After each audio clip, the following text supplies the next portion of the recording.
Anda sedang mendengarkan Renungan Harian Pastor Stephen Agustinus. Selamat mendengarkan. Dalam ilmu psikologi, kita akan mendapati kebutuhan jiwa manusia. Di antara lain adalah kebutuhan akan pujian, pengakuan, penghargaan, dan tentunya rasa ingin dihormati. Faktor itulah yang seringkali menjadi akar masalah yang tidak kunjung usai.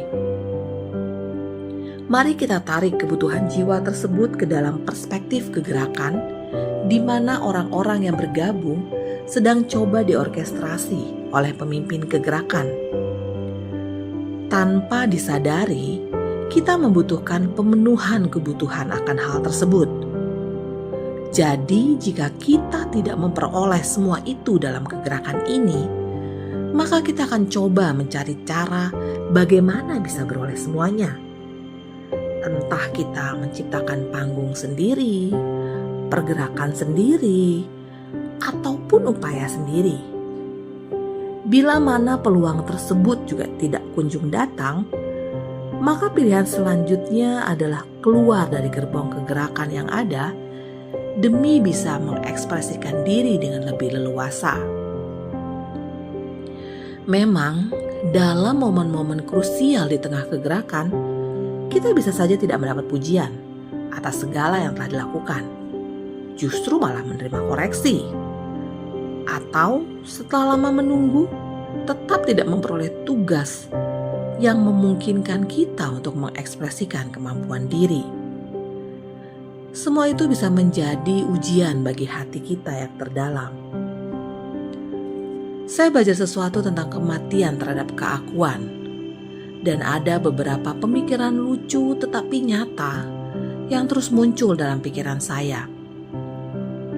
Yang pertama, orang yang sudah mati sejatinya tidak bisa mengaku dirinya sudah mati, sebab orang mati tidak bisa lagi bicara. Jadi jika dia mengaku dirinya sudah mati, sejatinya ia belum mati. Yang kedua, prajurit perang yang sejati akan mendapatkan penghargaan tertinggi sebagai pahlawan yang berjasa, bahkan puji-pujian serta pengakuan dari banyak orang yang biasanya atau umumnya didapat ketika dirinya sudah meninggal dunia. Sebelum ia wafat, gelar pahlawan tidak bisa disematkan kepada dirinya. Walaupun ada juga yang diberikan ketika masih hidup, namun pada umumnya lebih banyak kepada mereka yang sudah meninggal dunia. Faktanya, sang pahlawan tersebut tidak bisa menikmati lagi berbagai pujian, pengakuan, sanjungan, bahkan penghargaan. Ia tidak tahu menahu akan hal tersebut, sebab ia sudah meninggal. Dan sebaliknya, bagi para pahlawan yang menerima penghargaan ketika mereka masih hidup pun, tetap memiliki pemikiran yang sama, yaitu mereka harus mati dari diri mereka sendiri, mendedikasikan diri karena kecintaan terhadap negeri dan berjuang untuk bangsa serta negara. Mereka berkorban bukan lagi kepentingan diri mereka sendiri. Tahukah kita bahwa kebutuhan psikologi tersebut baru muncul dalam diri manusia ketika manusia berinteraksi dengan iblis dan terpisah dari Tuhan? Manusia jadi memiliki kebutuhan. Absennya realita Tuhan dalam batin kita akan membuat kita membutuhkan pujian, pengakuan, dan juga penghormatan. Bila mana itu semua tidak kita peroleh, maka secara alami insting pencarian akan hal tersebut akan teraktivasi dengan sangat kuat. Dunia ini akan terus mengakomodir insting untuk pemenuhan kebutuhan tersebut. Itu spirit antikristus yang tentunya bertentangan dengan pikiran dan perasaan Kristus.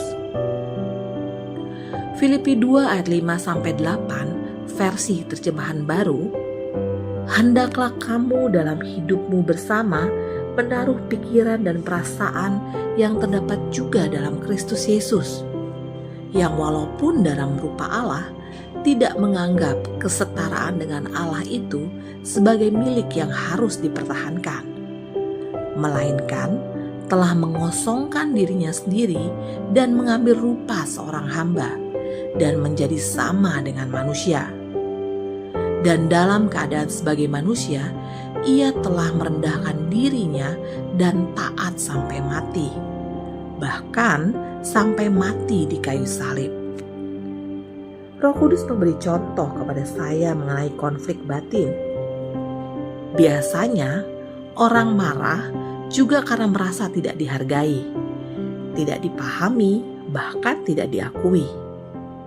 Roh Kudus menggelitik batin saya dengan berkata, memang hal apa yang membuat kamu bisa kesal dan marah dengan orang lain? Apakah orang lain itu menyalibkan engkau sama seperti Yesus?